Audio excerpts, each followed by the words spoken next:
Bentar.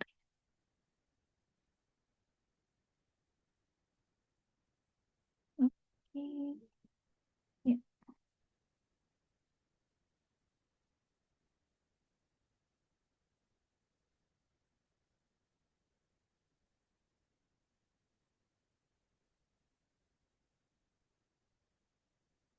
Sudah kelihatan lagi ya yang saya share?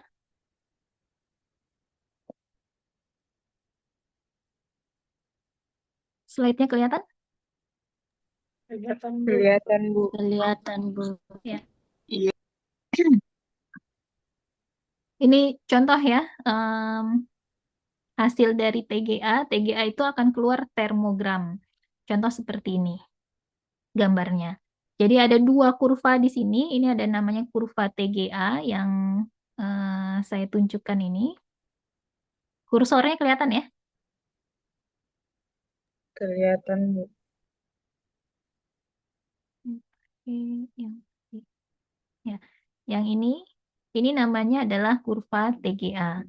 Terus biasanya dari alat TGA ini kita bisa dapatkan dua kurva, yaitu kurva TGA dan kurva DTG.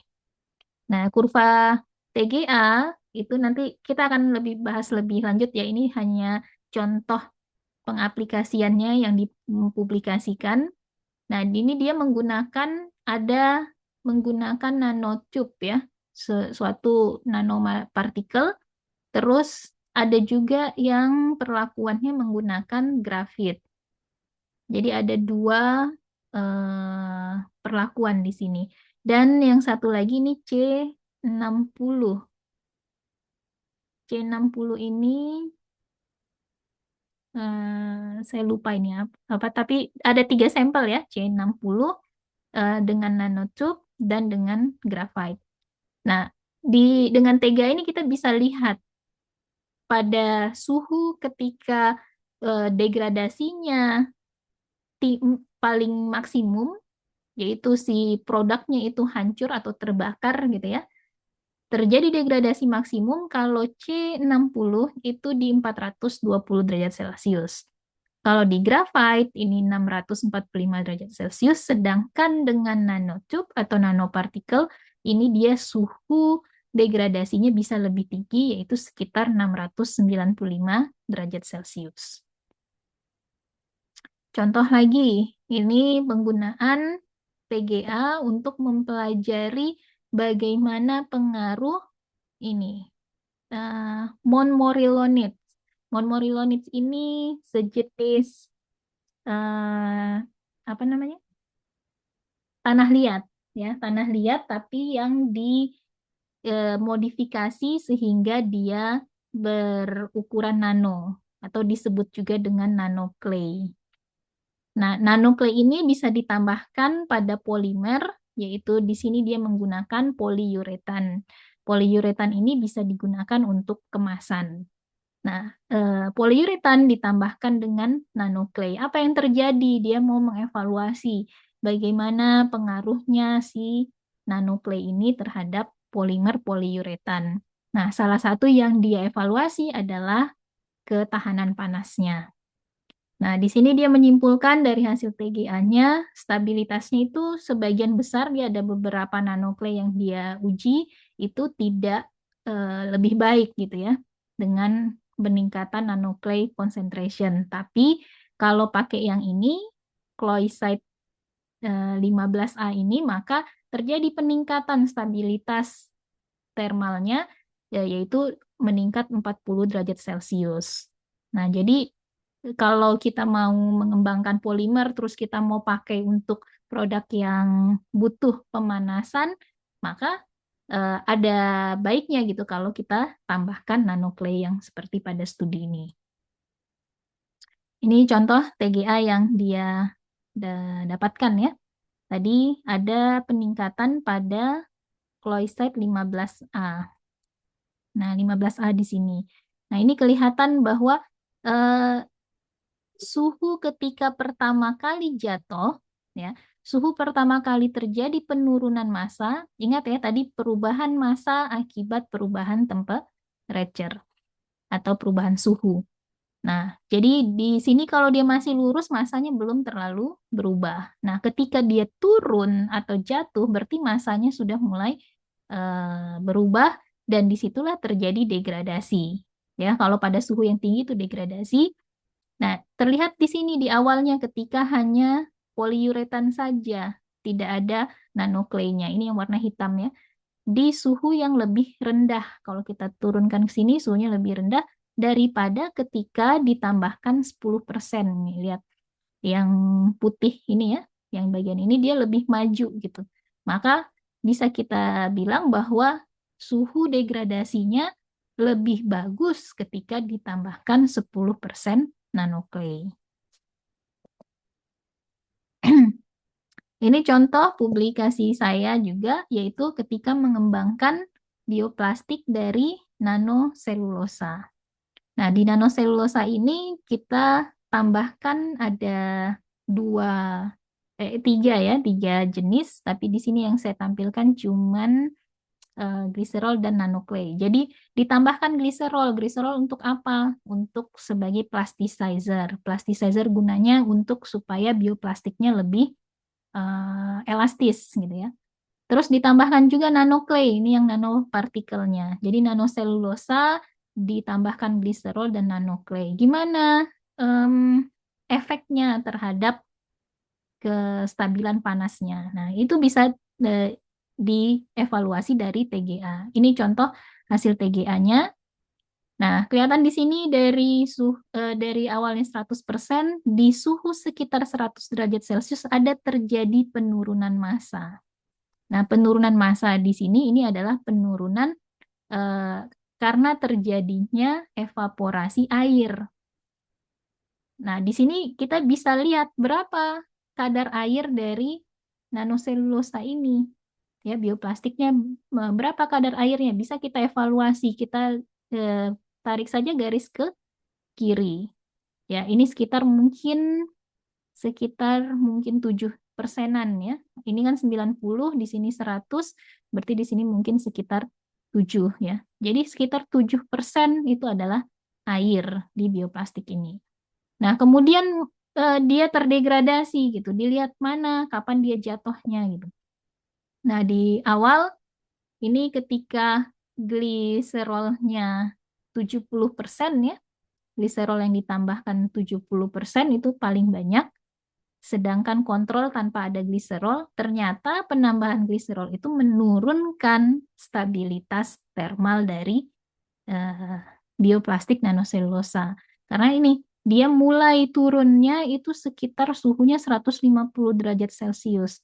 Padahal kalau tanpa gliserol itu dia bisa stabil sampai 250 derajat Celcius.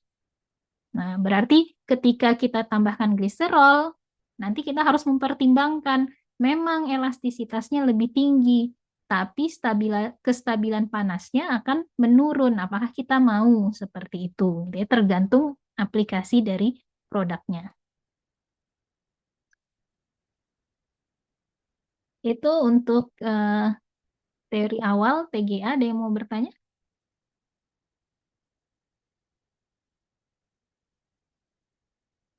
Kita akan nonton dulu video sebentar. Saya share sound dulu ya. Cara kerja TGA.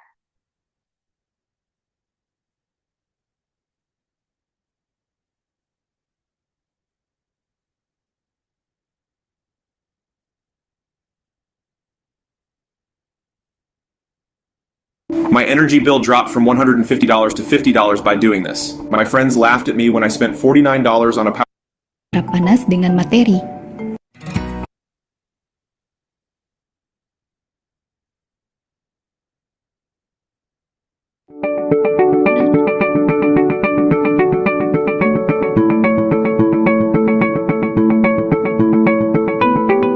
Kedengeran suara dari videonya? Iya, kedengaran, Bu. Oke.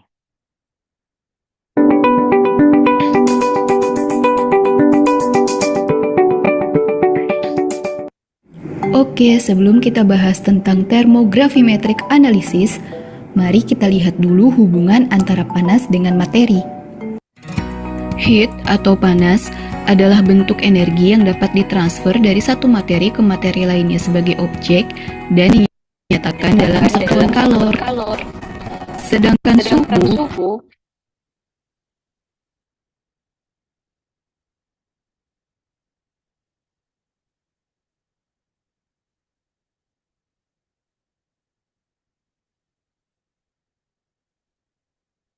adalah derajat panas atau dinginnya suatu benda yang dinyatakan dalam satuan Kelvin menurut standar internasional. Kalian pasti sudah tidak asing dengan gambar ini. Ya, gambar ini adalah proses penjemuran yang tujuannya untuk mengawetkan makanan. Dengan penjemuran, kadar air di dalam makanan akan berkurang karena air tersebut berubah menjadi gas dan menguap ke udara. Oleh sebab itu, makanan akan lebih tahan lama dan lebih mudah disimpan karena masanya pun menjadi lebih ringan. Fenomena-fenomena ini yang mendasari suatu teknik analisis yang disebut analisis termal. Analisis termal merupakan pengukuran perubahan sifat fisik materi sebagai fungsi temperatur dalam suatu program yang terkendali. Analisis termal disebut juga analisis panas. Sifat fisik yang dimaksud di dalam analisis termal melingkupi perubahan temperatur, perubahan massa, perubahan sifat mekanik, dan perubahan entalpi. Jadi, kurva yang dihasilkan dalam analisis termal adalah kurva hubungan antara sifat fisik materi dengan temperatur. Karakteristik suatu materi dapat kita ukur besarnya melalui perubahan fisik yang terjadi akibat panas. Karakteristik tersebut melingkupi sifat fisik, kemudian termodinamikanya, dan sifat kimia dari materi tersebut. Dalam pengukuran, analisis termal memiliki beberapa jangkauan temperatur yang besarnya berbeda-beda sesuai dengan metode yang digunakan. Berikut adalah contoh beberapa metode analisis termal berdasarkan sifat fisik yang diamati. Nah, jadi sudah jelas kan bahwa metode analisis termografimetri adalah salah satu metode analisis termal di mana sifat fisik yang diamati adalah perubahan massa dari materi. Dalam analisis termografimetri, perubahan sifat fisik yang diamati adalah perubahan massa dengan fungsi temperatur atau waktu yang dilakukan dengan thermobalance atau timbangan termal. Timbangan termal sendiri adalah kombinasi dari timbangan mikroelektronik yang digabungkan dengan tungku dan dijadikan satu dengan pengatur temperatur. Selanjutnya kita bahas instrumentasi TGA. Yang pertama adalah tungku. Tungku digunakan untuk memanaskan sampel, dilengkapi dengan sistem pemanas dan sistem jaket sebagai pendingin. Yang kedua adalah cawan wadah sampel yang disanggah dengan suatu batang yang ditempeli termokopel. Keduanya memiliki sifat tahan panas. Peningkatan temperatur pada sampel akan dideteksi oleh termokopel, kemudian masuk ke dalam sistem pembacaan. Pemanasan akan dilakukan dengan temperatur yang sudah terprogram. Timbangan. Pada contoh ini digunakan timbangan top loading. Sistem timbangan dilengkapi dengan sistem kompensasi serta sistem optik di dalamnya yang berfungsi mengembalikan posisi batang penyangga cawan sampel ke posisi semula setelah terjadi dekomposisi sampel. Besarnya kompensasi akan sebanding dengan besarnya massa dari bagian sampel yang hilang atau bertambah. Yang terakhir adalah pengendali atmosfer. Pengendali atmosfer ini digunakan untuk mengatur atmosfer gas selama pemanasan atau untuk mengatur gas-gas yang digunakan untuk mereaksikan sampel selama pemanasan. Lalu, bagaimana cara TGA membaca perubahan massa sampel? Mari kita lihat skema timbangan pada TGA. Pada dekomposisi sampel, terjadi perubahan massa baik pertambahan atau pengurangan. Akibatnya, batang penyangga cawan akan berubah posisi menjadi naik atau turun dari posisi semula. Sistem kompensasi timbangan akan mengembalikan batang penyangga cawan ke posisi semula. Sistem kompensasi memiliki sistem optik yang terhubung dengan batang penyangga cawan sampel. Akibatnya, Jika massa sampel pada cawan berkurang atau bertambah, batang penyangga akan berubah posisi dan secara langsung sistem deteksi optik juga berubah, sehingga dapat terdeteksi besar massa sampel. Hasil pembacaan akan dibaca dan disajikan dalam kurva TGA, dengan perubahan massa berada pada sumbu Y dan temperatur pada sumbu X. Contohnya adalah dekomposisi kalsium oksalat. Terlihat bahwa terjadi 3 pengurangan massa dari kalsium oksalat. Yang pertama adalah pengurangan air, yang kedua adalah pengurangan karbon dioksida, dan yang ketiga adalah pengurangan karbon dioksida, sehingga hasil akhir pembakaran adalah kalsium oksida. Setaram adalah salah satu produsen alat analisis termal, termasuk alat analisis termografimetri. Berikut akan ditampilkan beberapa jenis alat dari TGA.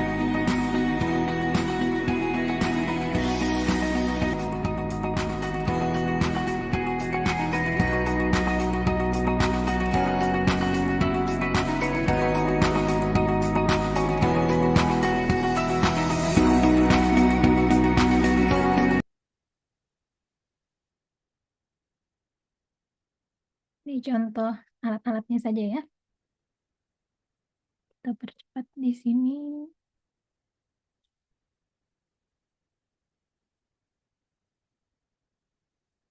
Ada yang mau ditanyakan?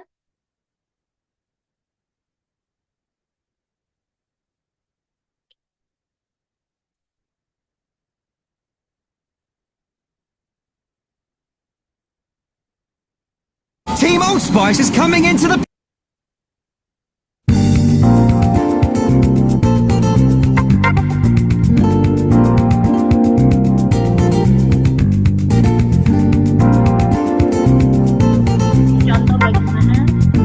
Contoh bagaimana kita menyiapkan sampel terus masukin ke TGA. Sampel yang dibutuhkan di sini itu sangat-sangat kecil sekali ya. Hanya beberapa, kalau kayak gula gitu ya, bisa kayak cuman 3 butir gula itu juga bisa kita masukkan ke TGA dan kita dapat hasilnya.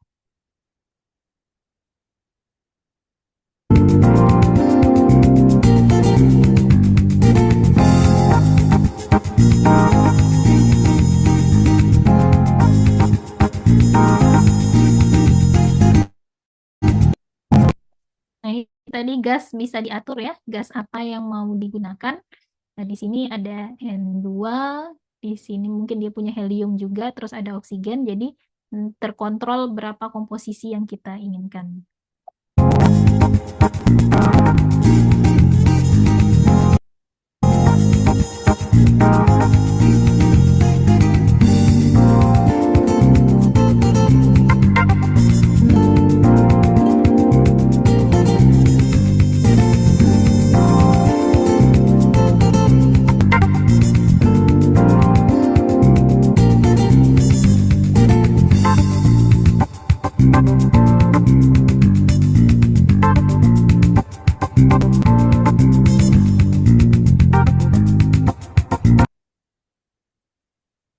Ada yang masih ingat tadi ini apa namanya?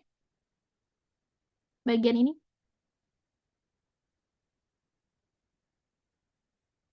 Dari video yang pertama.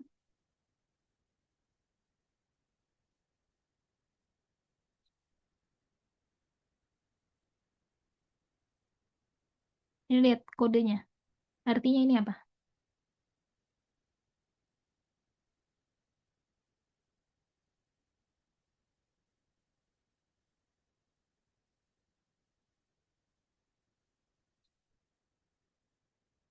Ini tanda apa ini?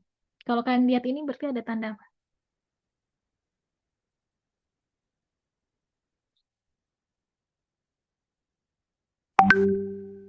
Ini tungku pemanasnya ya. Disinilah terjadi pemanasan. Tadi kan suhunya dinaikkan gitu ya sampai bahkan ratusan derajat Celcius.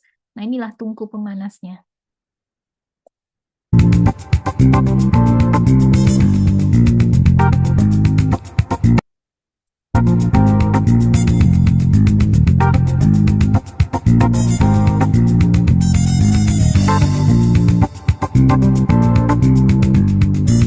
software ini kita atur semua parameter-parameter yang kita mau setting gitu ya, seperti berapa kecepatan suhunya meningkat gitu, terus apa komposisi udara yang kita inginkan dan sebagainya.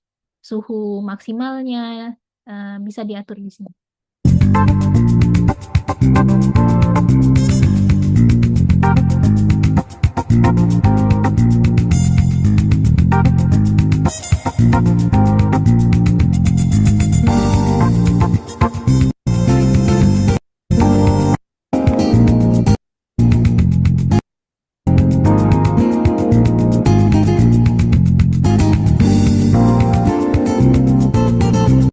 Nah, ini tempat sampelnya, wadah sampel ya.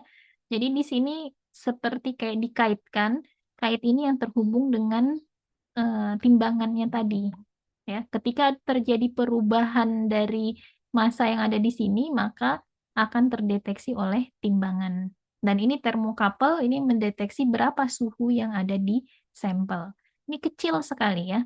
Kecil sekali dan tidak bisa kita taruh dengan menggunakan tangan taruh di sini karena si kawat ini sangat halus. Kalau pakai tangan itu bisa saja tertarik gitu. Jadi nanti ada alat yang di sini, ini yang secara otomatis menaruh si wadah sampelnya. Nanti kalian lihat.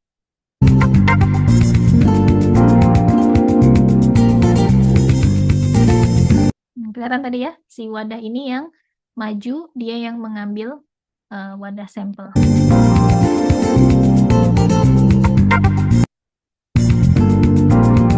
Nah, ini saking kecilnya, jadi diambilnya itu biasanya kita tidak menggunakan tangan, tapi menggunakan pinset.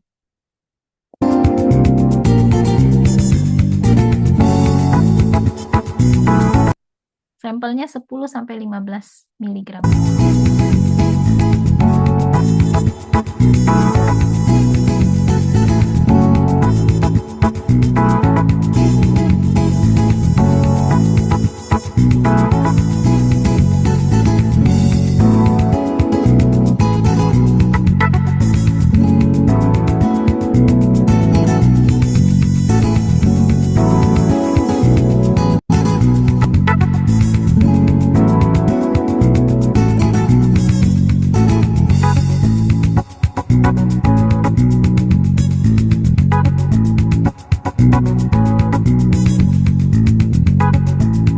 Nah, kalau sudah masuk sampelnya, ini mulailah nanti dipanaskan dan kurvanya akan muncul.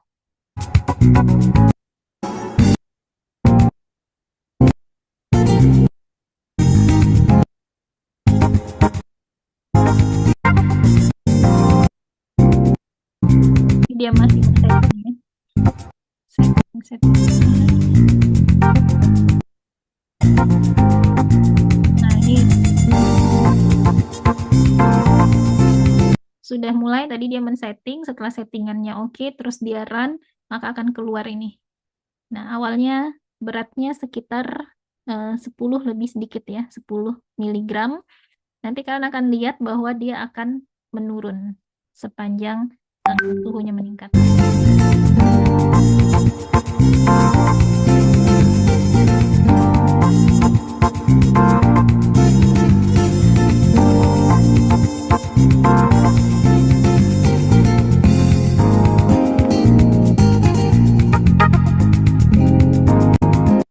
Nah, sudah sampai 700, mungkin sekitar 750, berapa sih ini? 750 derajat Celcius ya. Kelihatan kurvanya sudah terlihat dan waktunya berapa totalnya? Nggak kelihatan ya. Dia 50 derajat Celcius per menit.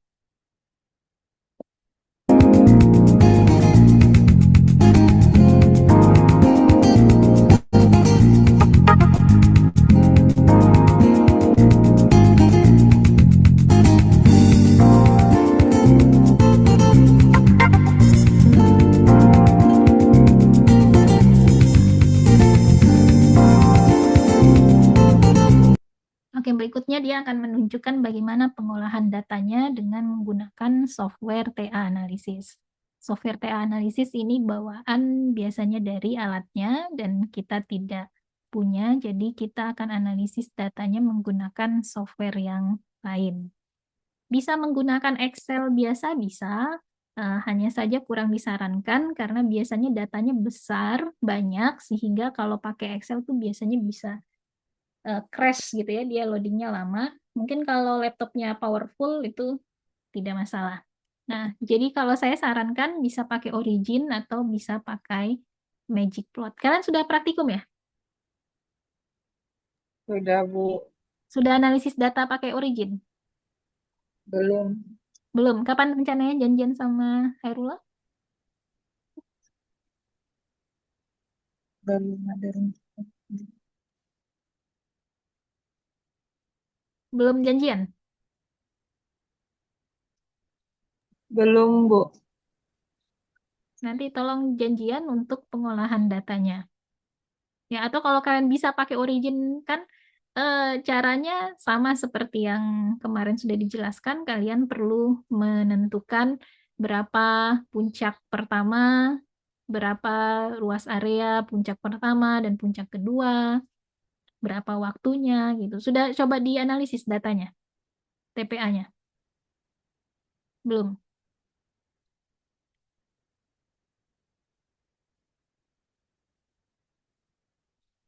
Datanya sudah dapat toh? Sudah kalian simpan kan? Datanya sudah didapat, Bu, tapi kami belum coba analisis. Soalnya Analisis. kemarin itu setelah praktikum kami tanya Kak Hairullah bagaimana kayak laporannya. Katanya Kak Hairullah, kita tanya dulu Ibu bagaimana konsepnya. Nah, setelah itu kita baru mau analisis datanya karena kami belum tahu laporannya bagaimana. Kalau laporannya bikin laporan praktikum biasa saja. Kalian Oh. laporkan apa hasilnya, terus kalian bahas bagaimana pengaruh bedanya. Kan 2 sampel ya, biskuit sama Iya. permen jelly. Nah, bagaimana. iya. Itu saja. Maksudnya kalau format dan segala macam kan standar ya. Ada covernya, terus kalian ada introduction sedikit, terus metodenya sedikit, terus kalian bahas datanya. Nah, terlihat di situ hasil pengolahan datanya kalian. Terus kalian bandingkan antara 2 sampel itu.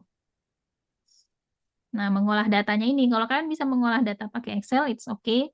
Kalau kalian merasa agak kesulitan karena datanya pasti banyak kan, lebih besar daripada kemarin kan cuma 10, berapa ya, 20 data kayaknya kan. Maksudnya di Excel-nya itu cuman 20 baris gitu. Kalau kemarin kalian dapat berapa banyak datanya? Banyak sekali, pasti itu. Iya, Bu. Nah, kalau pakai Excel tuh biasanya akan kesulitan ya, apalagi kalau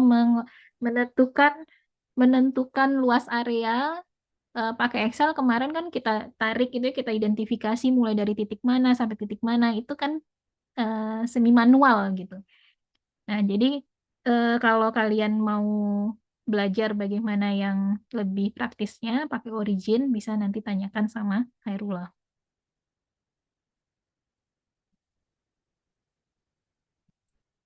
Oke, terus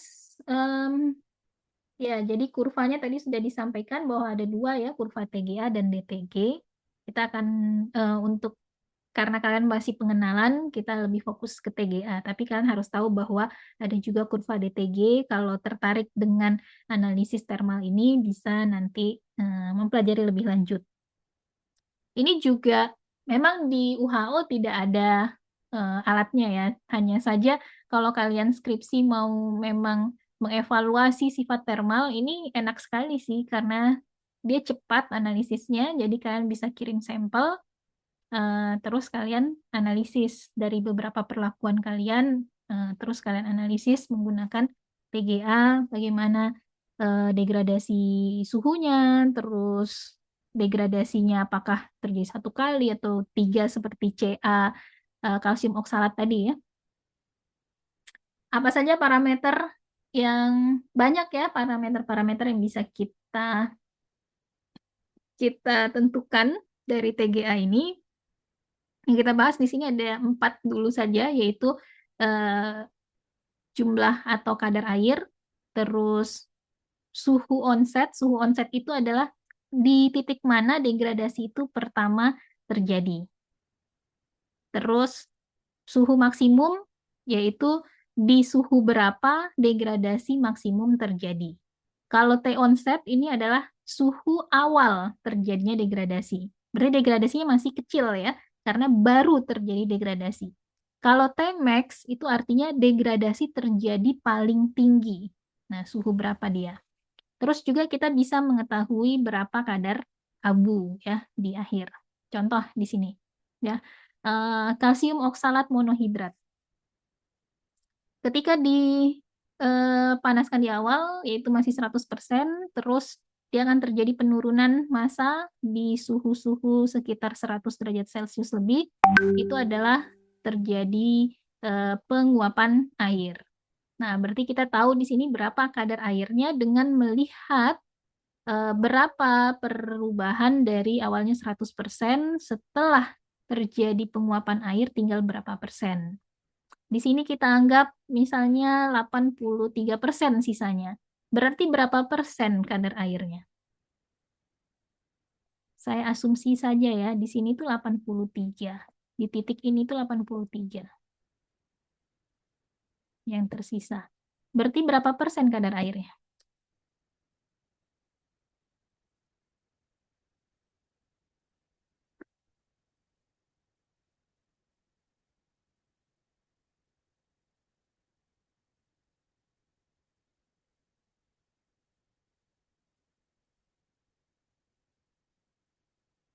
Awalnya 100% ya.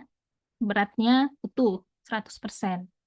Setelah dipanaskan, pemanasan awal, tersisalah 83%. Berarti berapa kadar air?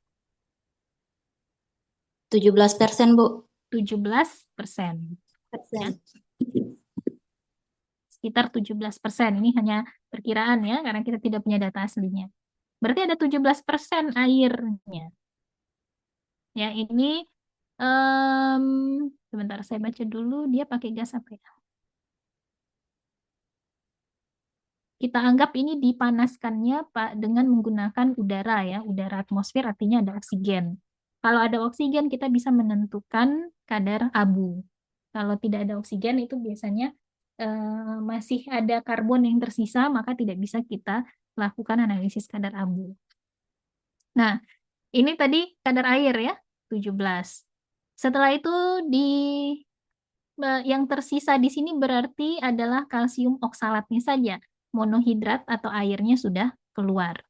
Nah, kalsium oksalat masih stabil sampai suhu sekitar berapa ini? Kalau kita tarik ke bawah, ini hanya perkiraan saja, sekitar, mungkin kalau anggap ini 500 di sini, mungkin sekitar 480 mungkin ya. Ini hanya perkiraan 480 derajat Celcius. Nah, inilah suhu onset, ya, T onset. Atau suhu pada saat dia pertama kali bahan kita itu terdegradasi. Ya, 480 derajat Celcius di kasus ini. Nah, ketika dia terdegradasi, suatu senyawa itu tidak langsung terdegradasi sempurna, langsung menguap gitu ya. Tapi bisa saja dia berubah bentuk gitu. Nah, kalsium oksalat pertama dia terdegradasi itu dia melepaskan karbon monoksida. Ya, CO yang menguap. Tapi masih tersisa Ca, CO3-nya masih tersisa. Kalsium oksalat itu saya tidak bisa lihat di sini. Bentar saya hide dulu.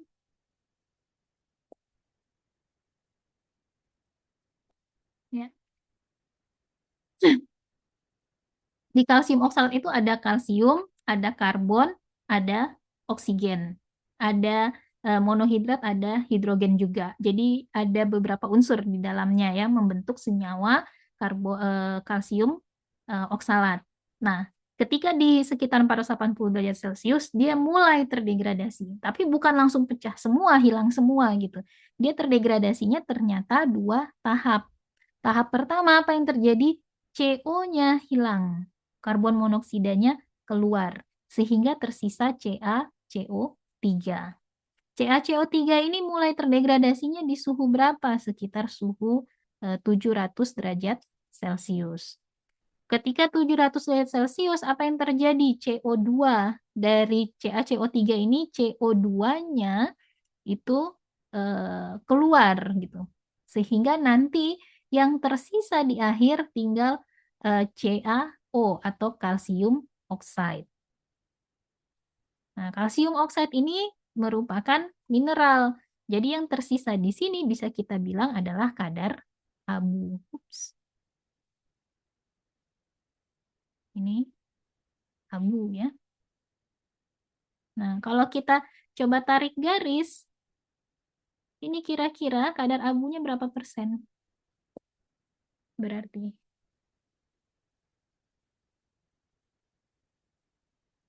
sekitaran berapa ini?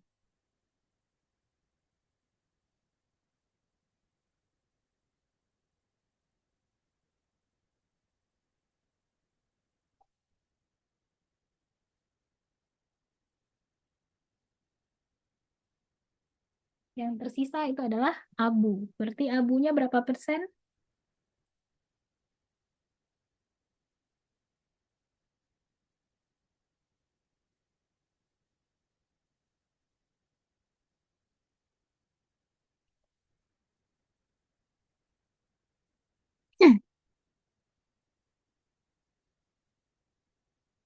Coba dilogikakan.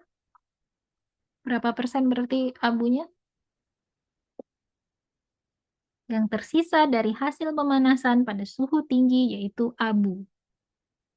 Berarti berapa abunya di sampel yang ditampilkan ini?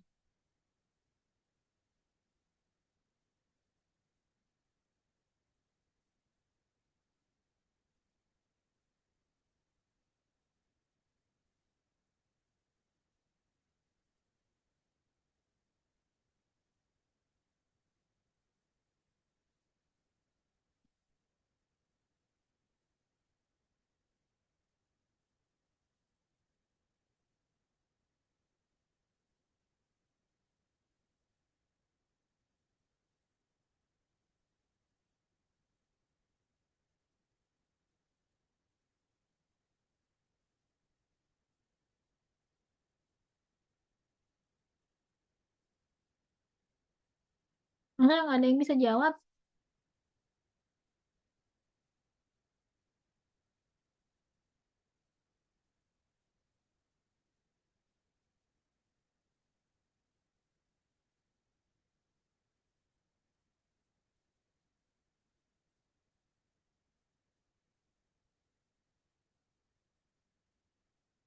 Massa yang tersisa dari pemanasan, kan kalian sudah pernah analisis kadar abu ya.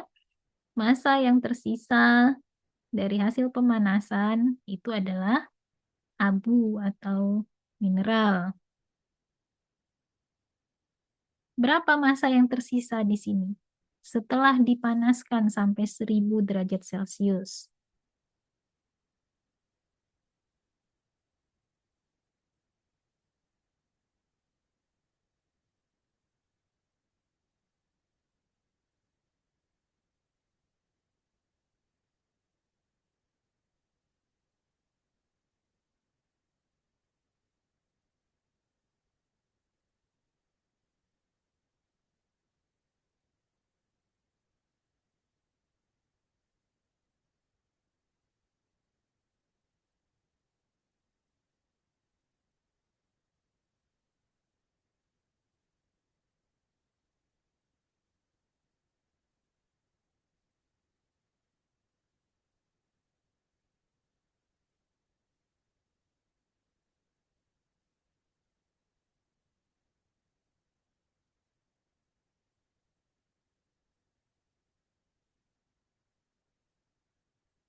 Gimana? Berarti belum paham ini baca grafiknya.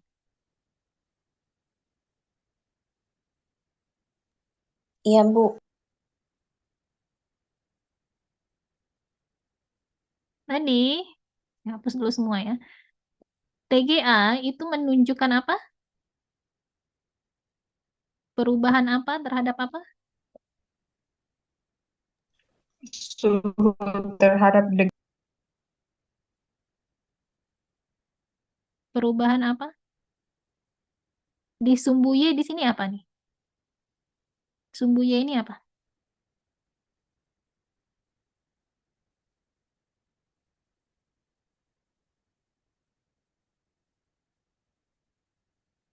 Sumbu X apa sumbu X-nya? Kalau sumbu X ini suhunya, Bu. Suhunya. Sumbu Y? Weight itu apa weight? berat. Berat. Persen berat. Berarti kurva TGA menunjukkan perubahan berat terhadap Suhu. suhu. Ya, perubahan berat terhadap suhu. Sebelum dipanaskan, beratnya berapa? 100. 100% ya. Iya, Bu. Ini persen berat. Jadi bukan miligram atau gram, tapi 100%. Tadi kan dia 100. masukkan sekitar 15 gram gitu ya. Nah, 15 gram itu adalah 100%-nya. Keseluruhan ya. Sebelum dipanaskan, 100%. Oke? Setelah dipanaskan hingga suhu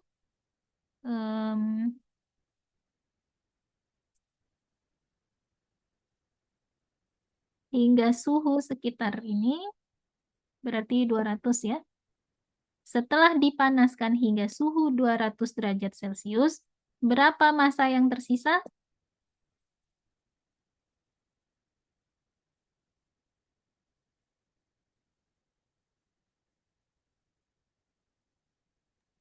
Tadi 83%. Sekitar 83%. Ya, ini 83%. Berarti berkurang masanya dari 100 ke 83, yaitu 17% berkurangnya. Berarti itu adalah kadar airnya. Karena sampai suhu di sini adalah yang pertama menguap adalah air. Di airnya ada 17%. Oke. Jadi grafik ini menunjukkan perubahan massa selama pemanasan. Kadar abu adalah sisa massa setelah dipanaskan pada suhu sangat tinggi. Dalam hal ini, suhu berapa? Dia memanaskan hingga suhu berapa di sini? 1000. Sampai 1000. 1000 ya. 1000 bahkan lebih ya. Kita anggap 1000. Iya, Bu. Nah, apa yang tersisa setelah pemanasan 1000 derajat Celcius ini adalah abu. Karbon dioksida atau abu. Bukan karbon dioksida. Karbon dioksida itu gas. Ya, kalau abu itu mineral. Dalam hal ini adalah kalsium. Ya, kalsium itu adalah mineral dan itu yang tersisa setelah dipanaskan di suhu 1000 derajat Celcius dia masih ada. Berarti itulah yang tersisa. Nah, pada suhu 1000 derajat Celcius ini berapa massa yang tersisa? Sekitar 36 atau 37 derajat, Bu. Ya, 36, 37, bukan derajat ya. Apa satuannya? Persen. Persen. Sekitar 36, anggap 36. Ya, 36%. Berarti kalau saya tanya, berapa kadar abunya?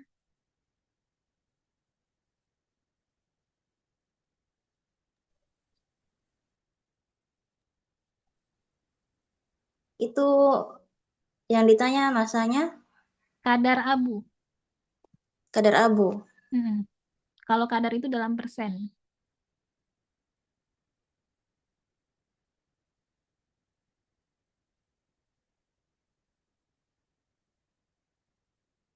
Berarti berapa kadar abu? Berarti kadar abunya 36% dari berat bahan, Bu. Iya, betul. 36% inilah kadar abunya.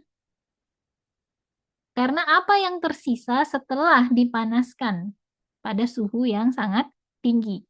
Di sini dalam hal ini adalah 1000 derajat Celcius. Ya, masih tersisa dia. Berarti di sini ada abu. Yang tersisa itu berapa banyak? 36%. Ya, kadar airnya 17%, kadar abunya 36%. Paham atau bingung? Paham, Bu. Masih ada yang bingung?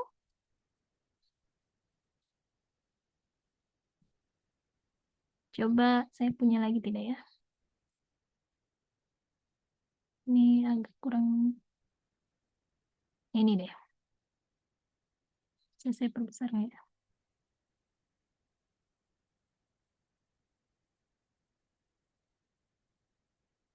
Nah, ini. Berapa masa awal dalam persen sebelum dipanaskan? 100%, Bu. 100 ya. 100. Oke. Nah, di sini pada suhu sekitar berapa ini? 100 ya. 100 derajat Celcius terjadi penurunan massa. Yang penurunan ini diakibatkan oleh menguapnya air, ya. Nah, berapa masanya setelah dipanaskan di suhu 100 derajat Celcius? Sekitar 96 derajat. 96%. 91. 91%. Ya. Ya, Atau 9192 ya. Bu. Ya, Bu. Berarti di sini ada 9, anggap 91 lah. Berarti berapa kadar airnya? 9%, Bu. 9%. Sekitar 9% ini kadar airnya. Oke. Sekarang kita fokus ke yang warna biru ini ya. Yang warna biru kontrol. Nah, di suhu 600, ini kan masih ada yang tersisa ya? Iya, Bu. Masih ada yang tersisa. Berapa banyak yang tersisa? Kita ambil garis sampai ke sini. Kira-kira berapa yang tersisa? Sekitaran 22%, Bu. Anggap 22%. Berarti berapa kadar abunya? 22%. 22%.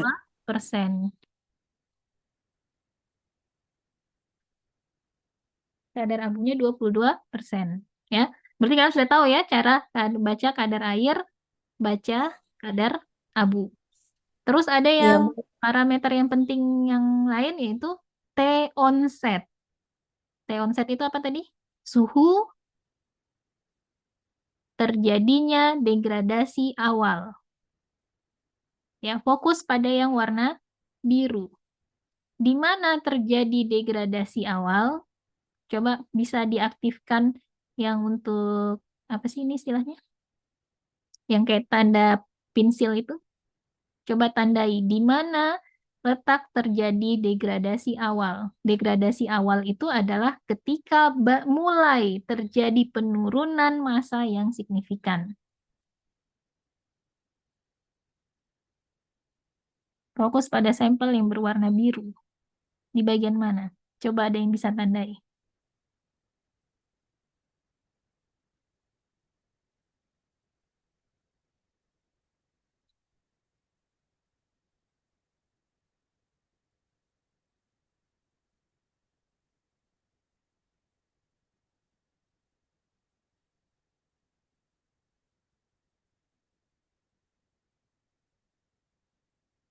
Suhu di mana terjadi degradasi awal.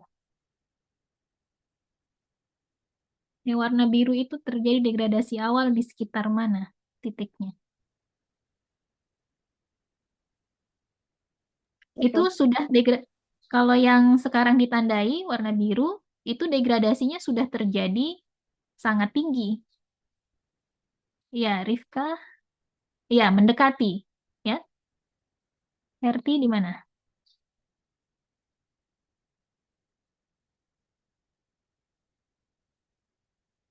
Mungkin Rifka tuh maksudnya yang ya dekat-dekat situ ya. Andi. Bagus. Jadi T onset itu adalah suhu ketika dia baru mau jatuh gitu ya.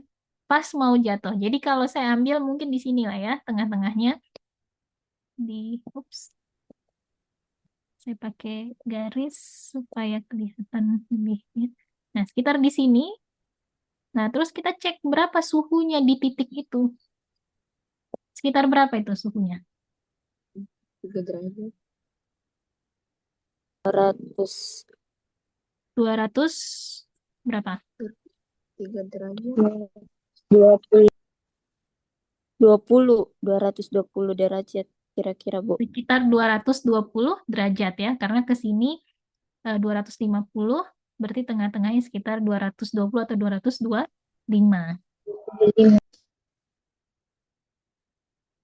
Itu adalah T onset. Berarti selulosa ini dia stabil hingga suhu 220. Untuk yang kontrol ya. Di atas suhu 220 dia akan terdegradasi. Masanya akan turun. Tapi selama tidak mencapai 220 dia stabil. Itu selulosa. Paham sampai di sini? Paham, Bu. Nah, jadi kalian bisa misalnya bikin polimer, bikin kemasan gitu ya. Nah, terus kalian tambahkan nanopartikel misalnya.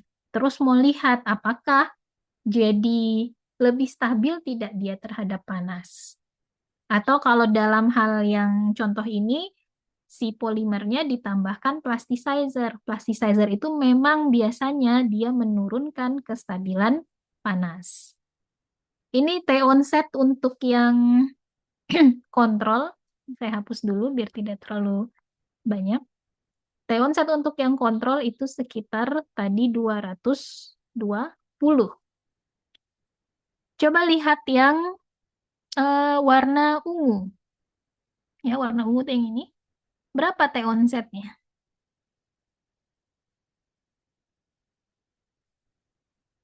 Sekitaran 100. 100 sekian ya. Bisa kita lihat. Mulai dia jatuhnya mungkin di sini ya. Nah, ini. Mungkin 130 derajat 30. Celcius.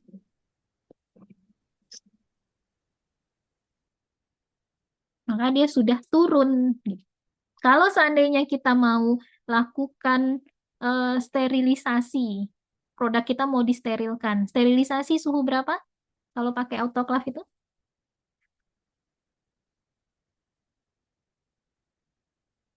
Sterilisasi komersial 121, Bu. derajat 121 derajat Celcius. Celcius. Nah, misalnya makanan kita mau kita bungkus gitu ya dengan bioplastik ini gitu. Kalau kita bungkus dengan bioplastik kontrol, bisa nggak kita sterilkan di 121? Bisa, Bu. Bisa ya, karena dia terdegradasinya baru di 220. Kalau kita pakai yang bioplastik yang ditambahkan gliserol 70 ini, bisa nggak?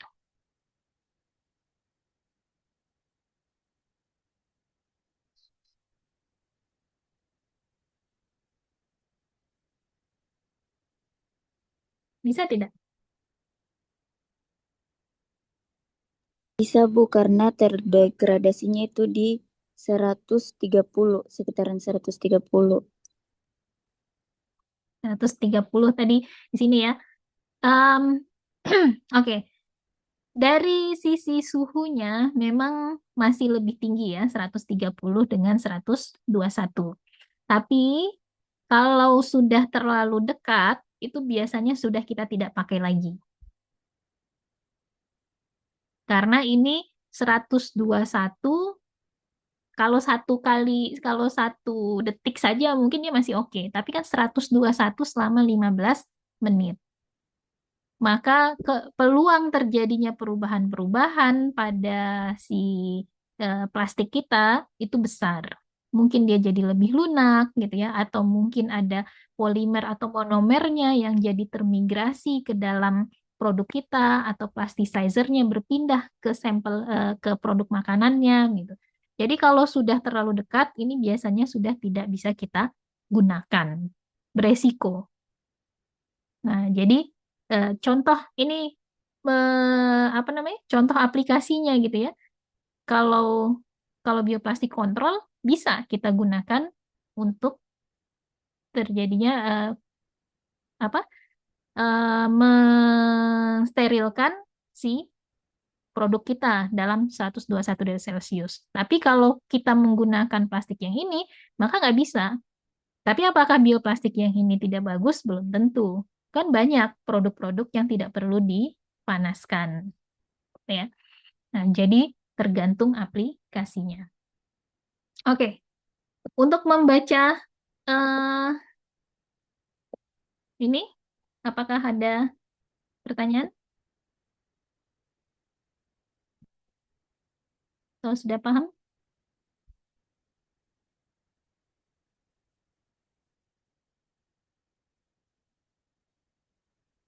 Jadi jumlah kadar air sudah ya, T onset sudah, kadar abu sudah. Nah, Tmax ini belum ya. Tmax ini adalah suhu ketika degradasinya terjadi maksimum.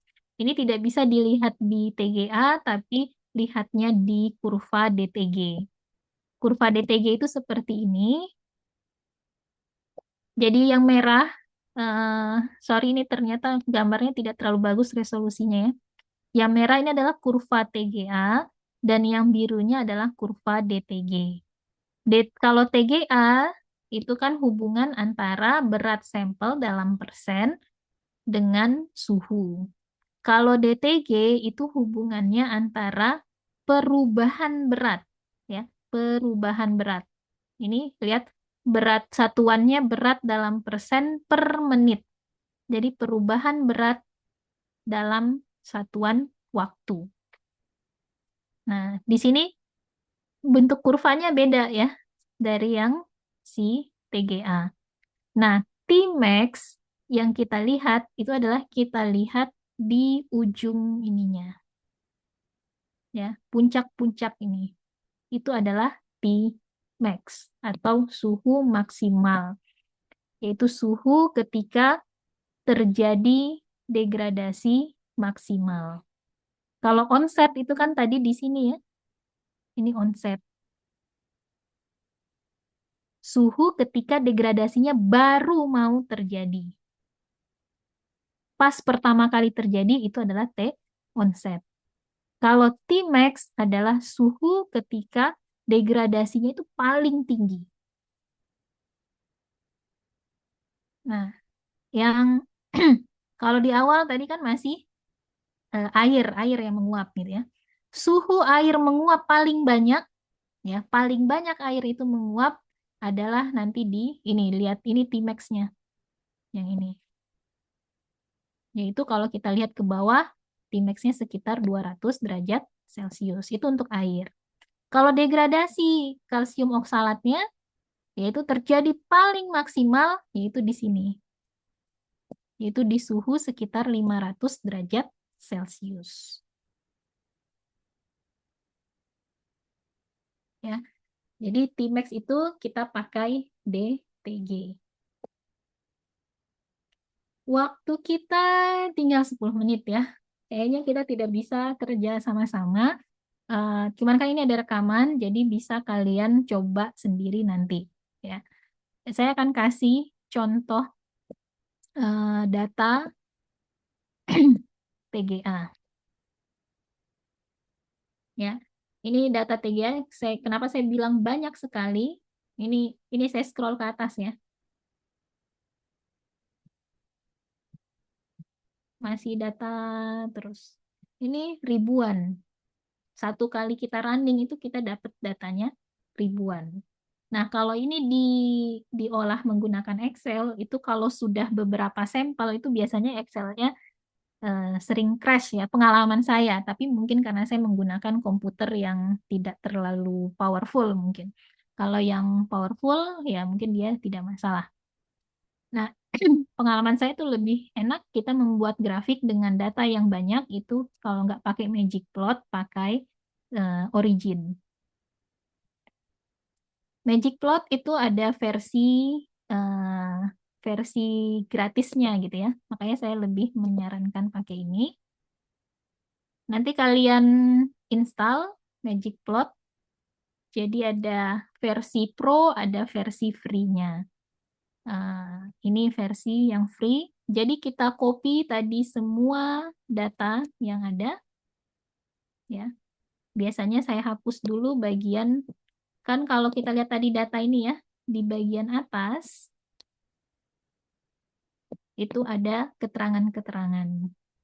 Nah, ketika saya tadi kontrol A, berarti keterangan-keterangan ini juga muncul di Magic Plot-nya. Tapi tulisan-tulisan itu tidak dibaca oleh Magic Plot, makanya kelihatannya tadi banyak yang kosong-kosong ya, karena ini huruf-huruf. Hanya angka saja yang tercopy. Nah, ketika kalian membaca data seperti ini jangan bingung gitu ya, jangan mumet duluan gitu. Nah, ini sebenarnya ada makna-maknanya ya, seperti eh, ini version language-nya English, run-nya, terus instrumennya apa, ini namanya gitu ya. Terus operatornya siapa dulu yang melakukan, filenya disimpan di mana gitu dan sebagainya. Terus berapa sampel size-nya. Berapa kemarin waktu dianalisis saya cuma pakai 3,955 miligram. Terus sampelnya adalah selulosa. Terus ini parameter-parameter yang saya setting ya. Seperti gasnya, ada gas nitrogen, ada udara. Udara itu mengandung oksigen. Berapa banyak jumlah nitrogennya ada di sini. Terus nah, yang penting biasanya yang ini, 4 ini ya. Karena kan kalian punya data ada 4 kolom, tapi tidak ada judulnya. Kolom pertama itu apa? Kolom kedua apa? Kolom ketiga apa? Kolom keempat apa? Kalau kalian nanti dapat data dari instrumen apapun itu, bisa XRD, bisa TGA, bisa FTIR, biasanya dapat data berupa teks seperti ini. Tidak ada judulnya. Kolom 1 itu apa, kolom 2 apa, kolom 3 apa. Nah, yang kalian cek itu ini. Ya, inilah judul dari tiap kolom. Jadi kolom pertama itu adalah waktu, time. Kolom kedua adalah suhu. Kolom ketiga adalah berat. Kolom keempat adalah turunan massa, derived weight. Nah, jadi kembali ke si Magic Plot. Ini bisa saya hapus karena ini keterangan-keterangan tadi sampai data di baris pertama. Ini saya delete row atau baris. Terus saya kasih nama di sini biar nggak bingung ya. Tadi kolom pertama waktu, kolom kedua adalah suhu, terus kolom ketiga adalah weight. Weight-nya dalam miligram. Yang kita butuhkan dalam apa tadi? Tadi masih ingat kurva TGA? Sumbu Y-nya apa?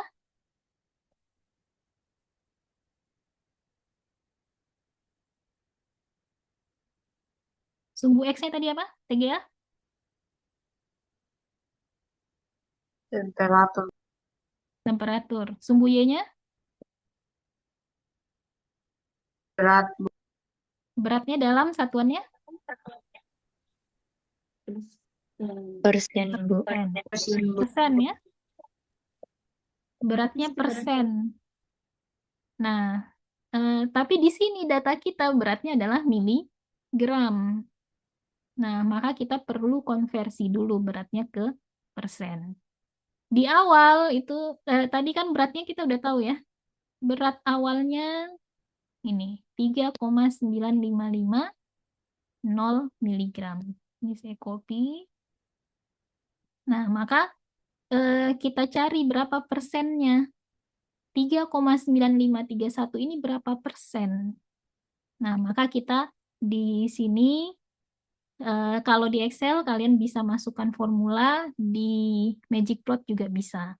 Ya, kalau di Magicplot caranya di E ini kita masukkan di table, menu table, terus set kolom formula, terus masukkan di sini formulanya.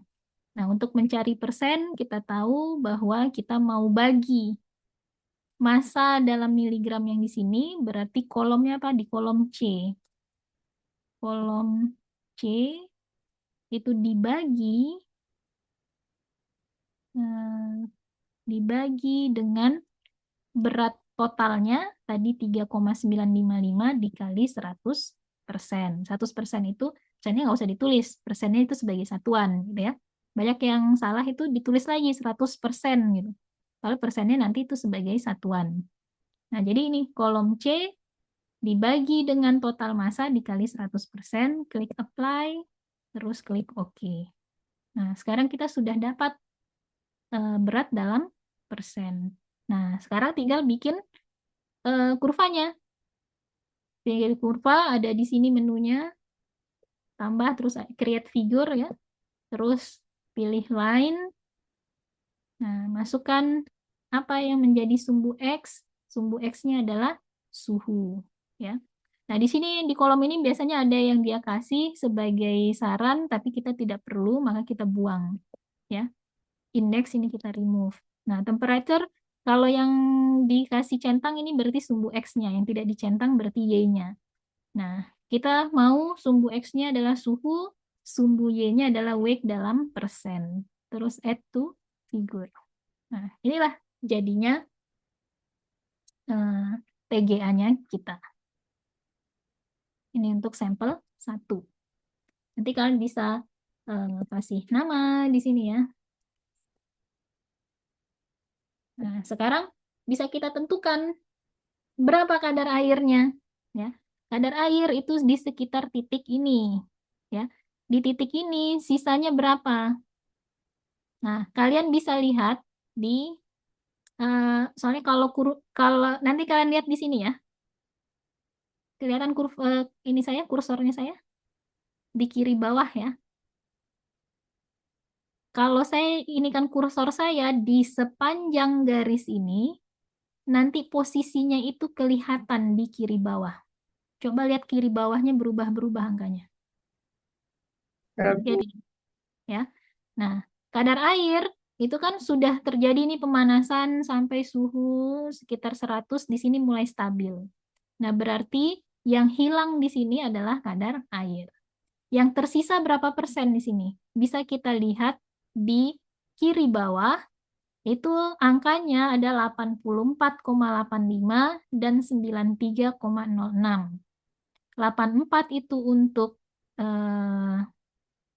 sumbu Y, 93 itu untuk sumbu X. Berarti berapa massa yang tersisa? 84,8. Iya, 84,85 massa yang tersisa setelah dipanaskan hingga suhu 93 derajat Celcius. Berarti kadar airnya berapa?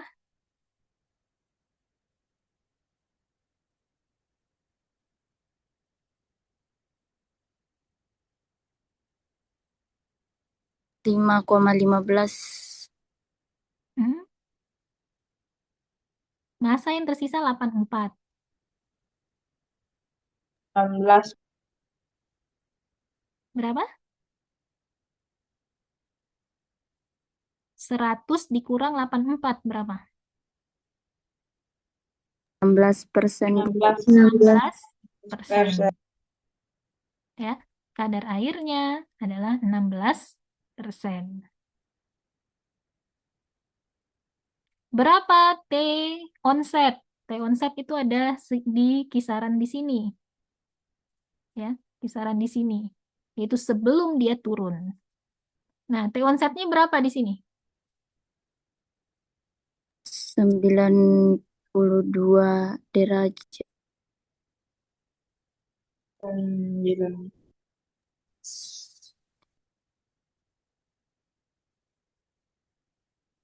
Sorry, saya salah ini ya.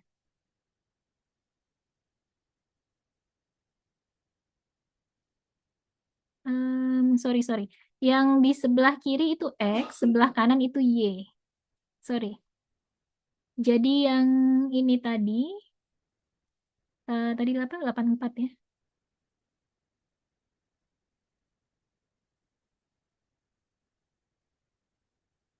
Nah, di sini 84 ini suhu. Maaf, saya salah ini. Itu suhu 84, terus 93-nya itu massa. X, Y ya. Kenapa jadi Y, X? X, Y. Jadi berat yang tersisa pada suhu 84 derajat Celcius itu sekitar 93%. Berarti berapa kadar airnya? 7%, Bu. 7%. Ya, bagus. Nah, T onset itu sekitaran di sini ya. Karena sebelum dia turun. Nah, berapa T onsetnya? 113 derajat. 113 derajat Celcius. Bagus. Terus berapa kadar abunya kita lihat yang tersisa ya pada suhu akhir. Ingat ya, kadar abu cuma bisa ditentukan kalau dia menggunakan udara.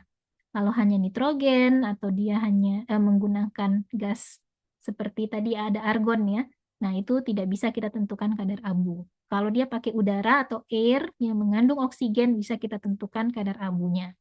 Berapa kadar abunya di sini? 10%, Bu.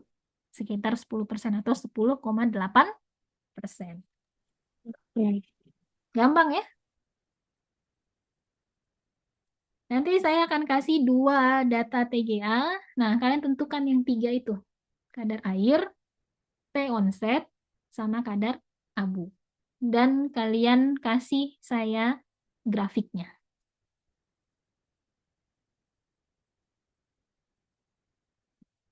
Ya. Ya. Tadi analisisnya tidak sampai 30 menit gitu ya. Jadi dalam waktu kurang dari 30 menit kalian bisa dapat kadar air, kalian bisa dapat kadar abu. Sangat cepat ya. Oke. Ada pertanyaan? Tapi waktu kita habis ya. Silahkan kalau yang mau keluar, silahkan. Kalau masih ada yang mau bertanya, silahkan. Karena waktunya sudah habis, tapi kalau ada yang mau menanyakan, entah itu yang data praktikum atau tugas, mau diulang gimana ngolah datanya, boleh, saya masih punya waktu. Tapi kalau yang harus keluar, mau melanjutkan kuliah, juga silahkan.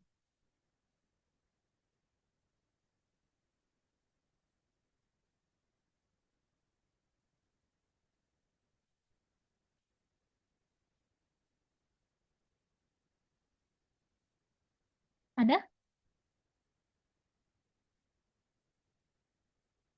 Kalau nggak ada juga nggak apa-apa sih. Kalau tidak ada, berarti saya cukupkan sampai di sini.